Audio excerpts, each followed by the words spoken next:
तो अब reverse forward के लिए हम वायरिंग का स्टार्ट करते हैं। वायरिंग करने के लिए हम जैसा कि पहले वीडियो में मैंने बताया था, ये दो सेलेक्टर स्विच की ज़रूरत पड़ती है, दो कॉन्टैक्टर की ज़रूरत पड़ती है किसी भी 3 फेज़ मोटर को जब हम रिवर्स और फॉरवर्ड चलाना चाहते हैं। तो उसके लिए हमें दो तरह की वायरिंग करनी पड़ती है। एक पावर की वायरिंग, ये 3 फेज़ है मेरे पास, ठीक है, ब्रेकर से आ रहे हैं, और दो यानी कि कंट्रोल की वायर। अब ये कंट्रोल के अंदर 220 वोल्ट होने चाहिए, एक नेगेटिव या पॉजिटिव होना चाहिए, या 24 वोल्ट होने चाहिए, 110 वोल्ट होने चाहिए, 380 होने चाहिए। ये डिपेंड्स करता है आपके कॉन्टैक्टर्स के ऊपर कि आपका जो कॉन्टैक्टर्स हैं वो कितने, उनकी जो कॉइल है जिनसे इन्होंने ऑपरेट होना है वो कितने वोल्ट वाले हैं। तो ये मेरे पास कॉन्टैक्टर हैं 24 वोल्ट डीसी वाले, ठीक है। तो मैंने इसके 24 वोल्ट डीसी, इसमें से ये एक पॉजिटिव ले आया हूँ और ये नेगेटिव ले आया हूँ, ठीक है। वैसे ड्राइंग में मैंने न्यूट्रल और फेज लगाया था। अगर आपके पास 220 वोल्ट वाले कॉन्टैक्टर हैं तो आप कॉइल वाले, तो आपने फिर न्यूट्रल फेज को इस्तेमाल करना है, लेकिन उसूल सेम ही है। तो अब इस ड्राइंग के मुताबिक पहले हम कंट्रोल की यानी कि वायरिंग कर लेते हैं, ये पावर की बाद में करेंगे। अब अच्छा, ये ड्राइंग किस तरह बनाई थी इसकी उन्हीं लोगों को समझ आएगी जिन लोगों ने वो पिछली वीडियो डिटेल से अच्छे से देख ली थी। तो अभी स्टार्ट करते हैं इसकी वायरिंग इस ड्राइंग के मुताबिक। सबसे पहले हमें एक यानी कि फेज की या पॉजिटिव वायर की जरूरत है। तो इसमें हमारे पास जो ये फेज है ये हमारी रेड वायर है, ठीक है। तो इसको हमने क्या करना है, सबसे पहले अगर मोटर को हमने फॉरवर्ड चलाना है तो मोटर को फॉरवर्ड चलाने के लिए हमें सबसे पहले सेलेक्टर स्विच यूज करना पड़ेगा, S1 जिसको नाम दिया हुआ है। ये फॉरवर्ड के लिए लिखा भी हुआ है, तो यहाँ पे लाके हम इसकी इनपुट वाली साइड पे दे देंगे। तो ये फॉरवर्ड के लिए हम यूज करेंगे, तो इसकी इनपुट वाली साइड पे हम इसको जो फेज है इसको लगा देंगे।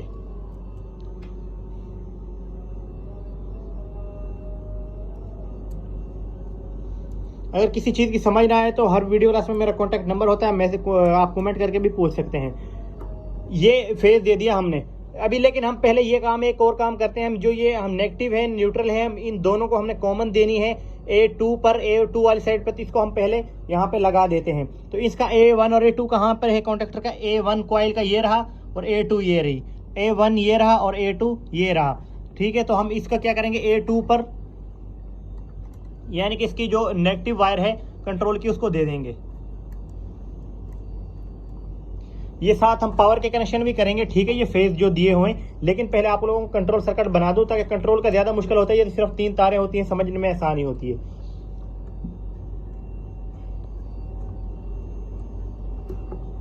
चैनल को लाजमी फॉलो कर लें, सब्सक्राइब कर लें, ताकि तमाम तरह आने वाली वीडियोस आप तक बाकायदगी से पहुंचती रहें। अच्छा, तो अभी हमने क्या किया है इसमें, हमने ये किया है कि यहाँ पर हमने जो हमारी जो नेगेटिव वायर थी, जो न्यूट्रल था हमारा ये किस्म का, उसको हमने लाके इसके A2 पे दे दिया है, और जो फॉरवर्ड वाले के भी A2 पे दे दिया है और रिवर्स वाले के भी A2 पे दे दिया है। हमने कंट्रोल क्या करने हैं, हमने कंट्रोल करने A1 यानी कि कॉन्टैक्टर A1 इसका भी, ठीक है, कॉइल के ये रहे पॉइंट इनके।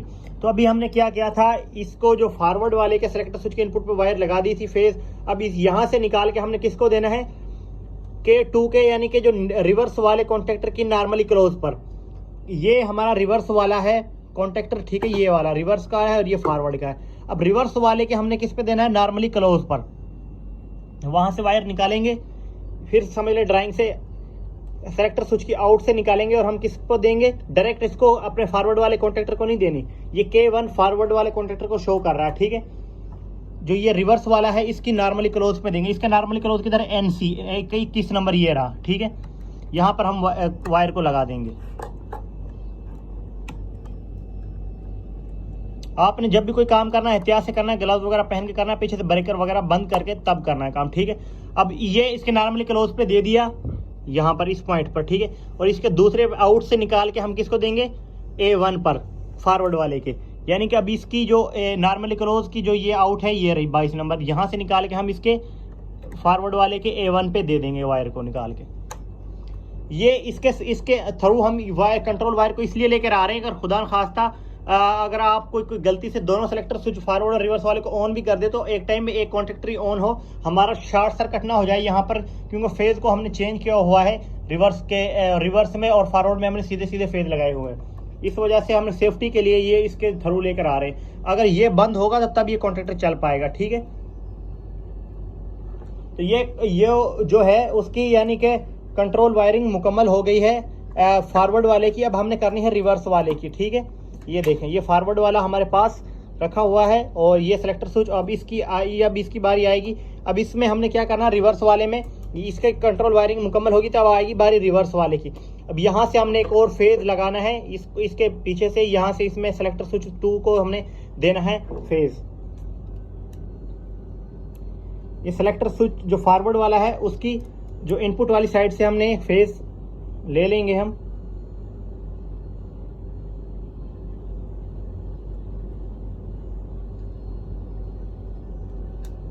वीडियो थोड़ी सी लंबी हो जाएगी, लेकिन ये है कि आप लोगों को समझने में आसानी होगी। जो ये वीडियो को देखेगा इंशाल्लाह ताला कभी भी वो इसको भूलेगा नहीं, कंट्रोल सर्किट को भी, वायरिंग को भी। अभी हमने क्या किया है, यहाँ से हमने फेज उठाया है, जो S1 को हमने ला के दिया हुआ था, यहाँ से एक उठा के हमने वो S2 को यानी कि सेलेक्टर स्विच रिवर्स वाले को भी हमने यहाँ से उठा के लगा दिया है इसके इनपुट पर। अभी इसकी आउट से निकाल के हम कहीं इधर लगाएंगे K1 का, यानी कि जो ये हमारा फॉरवर्ड वाला है उसके नॉर्मली क्लोज, उसकी नॉर्मली क्लोज में से गुजारेंगे। हमने क्या किया है, यहाँ से निकाल कर S2 से इसके K1 के नॉर्मली क्लोज को दिया और यहाँ से निकाल कर हमने K2 की A1 पर हमने कॉइल पे लगा दिया। ठीक है, ये देखें, ये रिवर्स वाले की यानी कि वायर है, इसको हमने यहाँ से इस सेलेक्टर स्विच से निकाल कर इसके नॉर्मली क्लोज पर लगाया फॉरवर्ड वाले की, और फॉरवर्ड वाले की नॉर्मली क्लोज से निकाल कर हमने ये रिवर्स वाले की कॉइल पर लगा दिया लाके। ठीक है, अभी होगा ये, इसको ऑपरेट करेंगे तो ये हमारा ये कॉन्टेक्टर ऑन होगा और इसको ऑपरेट करेंगे तो ये होगा। अभी आप लोगों को हम चेक भी करवा देते हैं इसको ऑपरेट करवा के। खाली अभी हमने पावर के कनेक्शन नहीं किए, ना मोटर के किए हैं, ऑपरेट करवा के चेक करवा देते हैं। अभी ये दोनों हमारे ऑफ हैं, ठीक है, ये ऊपर आए हुए हैं। अभी हम पहले हम फॉरवर्ड वाले को ऑन करेंगे, फॉरवर्ड वाले को ये ऑन किया हमने तो ये हमारा कॉन्टेक्टर नीचे चला गया, ये ऊपर ही है। अभी उसको हम अगर ऑन करना भी चाहेंगे रिवर्स वाले को तो ऑन नहीं होगा, देखें, ऑन ऑफ करेंगे तो ये हमारा ऑन नहीं हो रहा। इसकी वजह पता है क्या है कि ये हमारा कॉन्टेक्टर ये ऑपरेट हुआ पड़ा। जब तक इसको बंद नहीं करेंगे तो ये रिवर्स वाले ने ऑन नहीं होना। इसको बंद करो, ये भी बंद हो गया, तो अभी ये इसको चलाएंगे तो चल जाएगा। ठीक है, अभी ये चला रहे हैं तो इसको चल रहा है। अभी ये चला हुआ है तो इसको अब ऑन करेंगे तो ये ऑन नहीं होगा। अभी इसको फॉरवर्ड वाले को ऑन कर रहे हैं तो नहीं हो रहा, यानी कि अब सेफ्टी हो गई, इंटरलॉक हो गया है। ये बंद करो, बंद करो।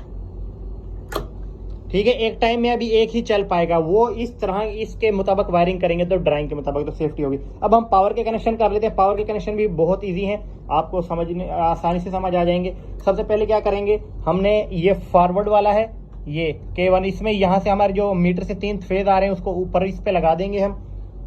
जो इसके ये पॉइंट हैं, ये देखो कॉन्टेक्टर के, ये मेरे पास 3 फेज आए हुए हैं। ये मेरे पास 3 फेज हैं, इसको क्या करेंगे, फॉरवर्ड वाले की इनपुट पे लगा देंगे। ये हमने कनेक्शन कर लिए, ठीक है। अभी ये देखें, ऊपर वाले भी हमने लूप डाल दिए, नीचे वाले भी। अब ये किस तरह डालें, ये पिछली वीडियो में से मैंने बताया था, जिन लोगों ने देखी होगी उनको तो समझ आ गई होगी। पहले फेज के साथ ही, यानी कि पहला फेज दूसरे फेज के साथ लगाया था, ऊपर वाले लूप डाले थे हमने, और जो तीसरा था उसको हमने लगाया था यानी कि 5वें के साथ, और पहले को पहले के साथ, यानी कि 2 फेज चेंज करने होते हैं, एक सेम लगाना होता है। और नीचे से जो लूप डालने होते हैं वो सेम टू सेम ही लगाने होते हैं, ठीक है। 2 को 2 से, 4 को 4 से, 6 को 6 से, ठीक है। यहाँ नीचे चेंजिंग नहीं करनी होती। अब ये नीचे जो लूप डाले जाते हैं इसलिए कि ताकि एक कॉन्ट्रैक्टर या अलग अलग वायरिंग ना करनी पड़े, एक टाइम में ही अगर कोई कॉन्ट्रैक्टर ऑन हो तो मोटर चल पड़े। अलग अलग कॉन्ट्रैक्टर के लिए ये 3 फेज मोटर के ना ले जाने पड़े, मोटर में सिर्फ 3 वायर्स ही लेके जाएं ताकि हम, तो इसके लिए अब ये हमारी उसके मुताबिक, उस ड्राइंग के मुताबिक ये हमारे यानी कि रेडी हैं। अब आप लोगों को हम चला के चेक करवा देते हैं ये, ठीक है। और मोटर भी हमारे पास रखी हुई है, रिवर्स और फॉरवर्ड का भी आप लोगों को समझ आ जाए। तो पहले हम फॉरवर्ड वाले सेलेक्टर स्विच को ऑन करेंगे और मोटर को आप लोगों को मैं चेक करवाऊंगा। देखिए, ये उसको ऑन किया, ये मोटर हमारी चलना स्टार्ट हो गई, ठीक है। ये मोटर हमारी किस तरफ चल रही है, ये हमारी मोटर चल रही है इस तरफ, यानी कि ठीक है। और यानी कि पीछे से खड़ा होकर देखेंगे तो क्लॉक वाइज, और ये हमारा कॉन्ट्रैक्टर ऑन हो गया फॉरवर्ड वाला। रिवर्स वाला अभी बंद है हमारा, ठीक है, मोटर चल रही है। अब उसको हम बंद करते हैं, ये हमारा बंद हो गया, ठीक है। अभी मोटर को मैं अभी डायरेक्शन भी चेक करवा देता हूँ। ये देखो, आहिस्ता हो जाता है कि आप लोगों को समझने में, ये इस तरफ चल रही थी, ठीक है। और अब इस सेलेक्टर स्विच को ऑन करेंगे तो हमारी मोटर इस तरफ चलना शुरू हो जाएगी, पॉजिटिव ऑन करो। ये देखो, ये अभी हमारा ये कॉन्ट्रैक्टर ऑफ है और ये ऑन हो गया है। अब इसको हम दूसरे को ऑन करना भी चाहेंगे, इसको ऑन करो तो ये हमारा कॉन्ट्रैक्टर ऑन नहीं होगा। बंद करो, जब तक इसको हम बंद ना करेंगे, बंद करो। ये हो गया हमारा रिवर्स और फॉरवर्ड की मुकम्मल वायरिंग, ठीक है, यही तरीक़ेकार है। पिछली वीडियो भी देख सकते हैं, और आप पिछली वीडियो जो लोग देखेंगे उनको ज़्यादा आसानी से समझ आ जाएगी, क्योंकि इतनी वायर्स में आप लोगों को इस तरह शायद समझ ना आ रही हो, लेकिन जिन्होंने पिछली वीडियो देखी है उनको मुकम्मल तौर पर समझ आ गई होगी। शुक्रिया।